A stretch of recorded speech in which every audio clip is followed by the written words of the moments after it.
What is up and welcome. Today we're going to be going over the Oraxia boss fight and why it is you keep dying. It's because Deviri and you don't get to choose what you bring. The end. That's it. Video over. No, but in all reality, there's a few other factors besides that. So let's go check out the Oraxia fight and talk about what's going on there and what you can do to help keep yourself alive when you're trying to farm Oraxia. Let's head on over to Isleweaver and jump in.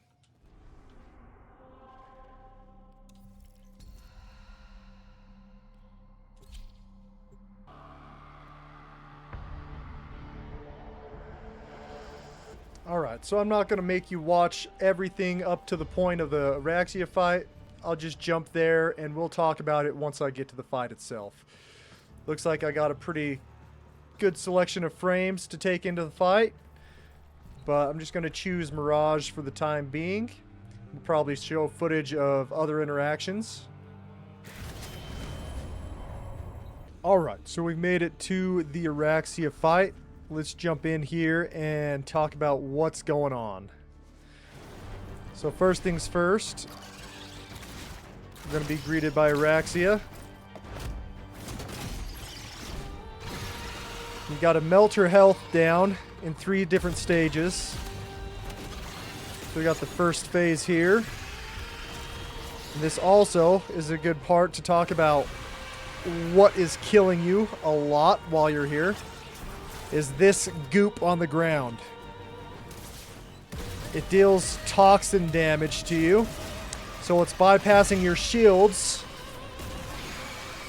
and going straight for your health. So if you're standing in that, you're taking toxic procs and dying because of that. The other thing that's killing you is in this next part, you have these stinking spiders here that are hanging down, and if you touch one, it explodes. They blow up in your face. So being toxin procced and then having these spider landmines all over the place is another thing that's killing you. So as you see there, as long as you just kind of avoid everything for long enough, you're kind of okay. You can just wait until the next phase begins.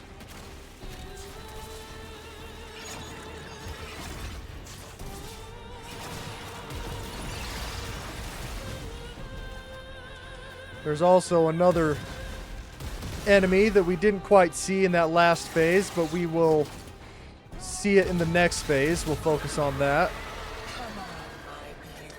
So here comes the explosive sky spiders. These guys, the Scuttlers, are nullifying enemies.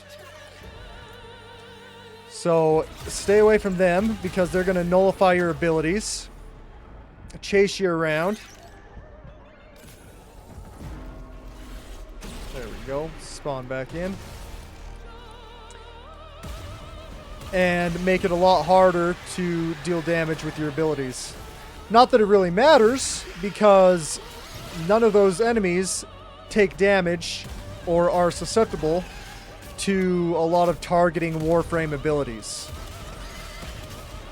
So you'll find you're having a hard time trying to target those hanging spiders.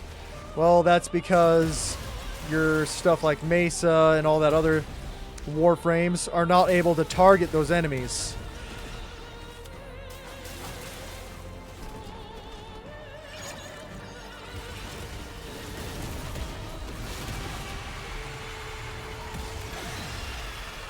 And there we go. Oraxia defeated. Kill a spider, kiddo. Especially when I can just bring her back.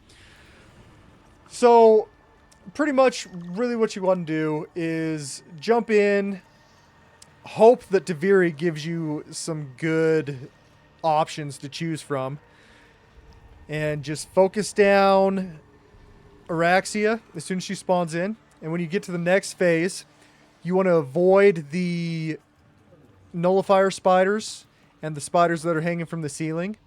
If you have, or if you're lucky enough to have a Warframe like Titania or Hildren, you can just fly around the the arena and bomb everything. If you're not lucky enough to have any of those frames, the other options are to wall-latch. You can just wall-latch, and that'll help you avoid the nullifiers and the explosive spiders that are hanging from the ceiling. If you have a Warframe like Octavia or something that allows you to go invisible, you can just go invisible. But then you still have to worry about running into the nullifier spiders. But for the most part, that's kind of your options. I mean, you can go into operator and then just use your operator if you have good mods and a good amp. That'll get the job done. We'll look more at some of that in the next one. We'll run this again and try to get some footage of different ways to combat these phases. But that's just kind of a general overview of the fight. So we'll run back through this, get back to the fight again, and show it again.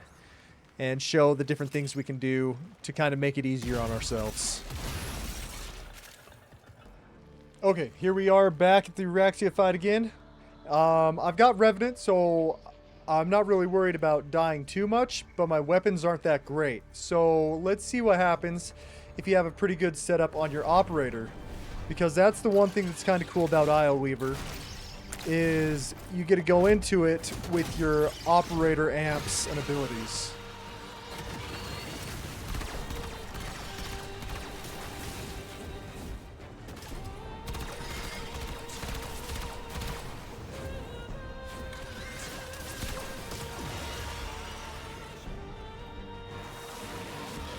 Get a Mesmer skin up.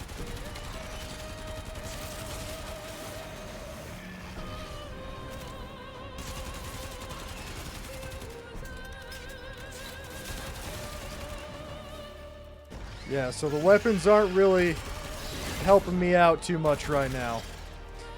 Got a decent melee weapon, so when she comes down here and she's not running around on the walls, that'll help me out. So, the other thing you can do, go into your operator, go invisible, run around, shoot things in your operator.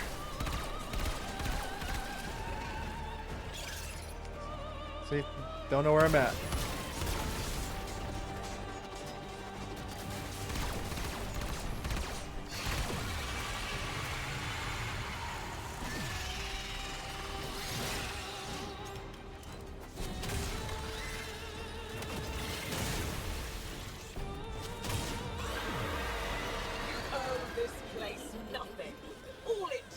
There we go again.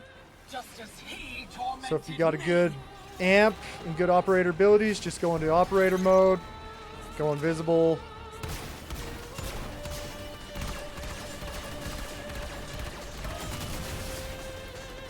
Shoot things. You can also wall latch, like I said. If you have better weapons, you can get your weapons wall latch.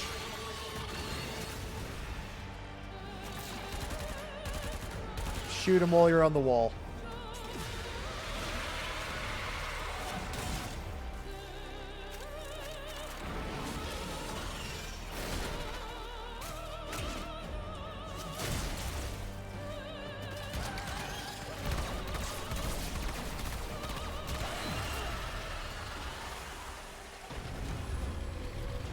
You had to put her down. She was crazy. Do Mathila next. So those are some of the tricks you can use when you're doing this to kind of avoid dying as much. Just knowing that you got to watch the ground for those toxin procs, watch out for the kamikaze spiders and the nullifiers. As long as you've got some decent stuff, just jump on the wall, do some wall latching. You know, go into your operator, use the invisibility and your good amp to do some work. Or if, I mean, all else fails and you just have garbage, just kind of run around on the wall, avoid the spiders, avoid the toxin gunk that gets thrown on the ground, and just do that And eventually, Oraxia will jump back down and you'll be able to take down her next section of health bar. So it's a pretty straightforward fight once you get around all of the little nuances about the game mode that are trying to make it hard for you. It's all those things combined that are making you die so much. But usually if you run a good squad, you're not going to have any problems. At the end of the video, I'll go over what I'm using with my operator and what my amp is and all of those stuff. A lot of it is very end game stuff, but as long as you've got a good amp and some good arcanes, this shouldn't be a problem for you. While we're here, we'll also talk about the final boss in this game mode, another fragmented variant enemy. Probably one of the easiest ones, but we'll jump into that, talk about that real quick, and then we'll wrap things up. Okay, so I know that I said we were going to go in and go ahead and do the final boss of this game mode, but jumping in, we ended up getting Hildren, so I figured I'd jump in, do Oraxia with Hildren, just to kind of show you how easy that can be if you get some really good luck and you manage to get some good Warframes. That'll make this fight the easiest it could possibly be. You don't have to worry about anything if you get a frame like Hildren or Jade or Titania. So if you get one of those frames, you can just jump in there, get the fight going, and fly around and just nuke everything. Don't have to worry about any of the toxin procs that are on the ground, that weird goop. All the little floating kamikaze spiders, not a problem. The nullifying spiders, not a problem. You just literally fly around, shoot everything until Oraxia jumps back out. And then rinse and repeat.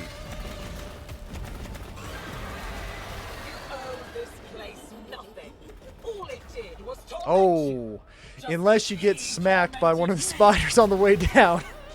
That could potentially be a problem. So I guess watch out for them as they're falling from the ceiling, because one could land right on your head and nuke you. That was kind of funny.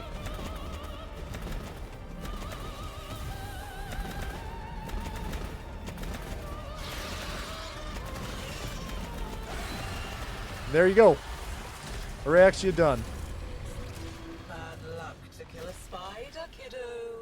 Especially when I can just bring So her probably back. the easiest way to go about that, but it does really rely on Devilry giving you some good stuff. So if you don't get any of the good stuff, go ahead and use the other methods we talked about. That should pull you through without much problem. Here we are now at the final boss fight. We're going ahead and jump in here, get that going. We'll talk about how this goes.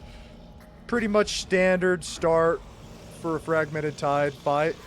Just a few little differences here and there.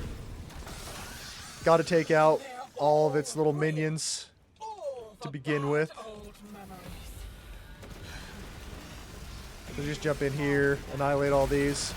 Before I wipe them all out, I do want to mention this is a bit bigger arena than you're probably normally used to.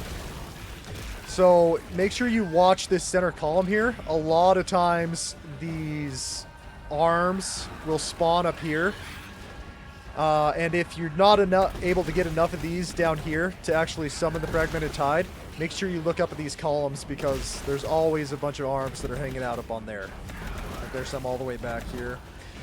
Because this arena is so big, I think it kind of bugs out sometimes. Some of the enemies will just kind of get trapped in areas, but usually they're up on that column. So pretty much same. Fragmented Tide's going to come in here. You just need to shoot it in its weak points. Another thing to note, actually, if you don't have good weapons or you don't have a good frame to handle this, Dominus Thrax will actually call in an arc gun for you to use, and it'll usually spawn on one of these pillars. So if you are running solo, or if you're in a squad and everybody just has crap weapons, After a while, Dominus Thrax will bring in one of those weapons to help you out. Just grab that arc gun and use that. So this is the second part of the boss fight. That's actually kind of a little bit different than the other boss fights for the Fragmented Tide. There's actually two of them that show up, but they share the same health bar. So it doesn't matter which one you shoot, the health bar is going to take damage.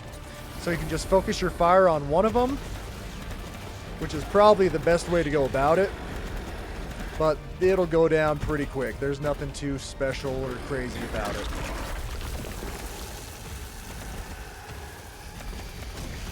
And I took him out too quick, so we didn't get to see Dominus Thrax call in an arc gun. But like I said, it would be on one of these pillars. So if you need that, should spawn in for you. So I guess let's go back to the Orbiter and talk about the operator loadout for the amp and the arcanes that I'm running for that. Alright, we're back on the Orbiter. Let's go ahead and check out what we're running on the operator. So for the amp that I am running, I have a 547, which consists of the Cantic Prism, the Certus Brace, and the Fahad Scaffold. So I really like to run this amp as my go-to. The primary fire with this setup is a burst fire, which is really good for ammo economy. And the secondary is a bouncing glaive, which is really helpful for if you get downed, to take out groups of enemies quickly so you can get back up. The arcanes that I'm running, I have Magus Elevate, which is there to basically just give health back to your Warframe. If you need to regen some health really quick, you just jump in and out of operator mode. The next one I'm using is Magus Melt, which on Void Sling, you're going to be able to get a little bit extra heat damage in operator mode. Then for my amp, I've got Eternal Eradicate, which whenever you use an operator ability, you're going to get an additional 60 damage to amps for 8 seconds. And then I also have Virtuous Strike, where on a critical hit, you have a 20% chance for 80% critical damage for 4 seconds. So that's kind of the meat and potatoes there. If you jumped into Parita and done some of the Parita Rebellion stuff and managed to get yourself one of the Tectilus artifacts, there's a whole lot of different stuff, arcanes and whatnot, that drop from doing that game mode. So then once again, that is kind of end game stuff, but let's look into what that is that I've got that's also giving me some buffs. I'm gonna absolutely butcher all of these strange names, but the first one up top here that I'm running is the Evi, which is 60% amp critical chance, 10% amp critical damage, and then for 10% amp critical damage for each Zeneric school mod.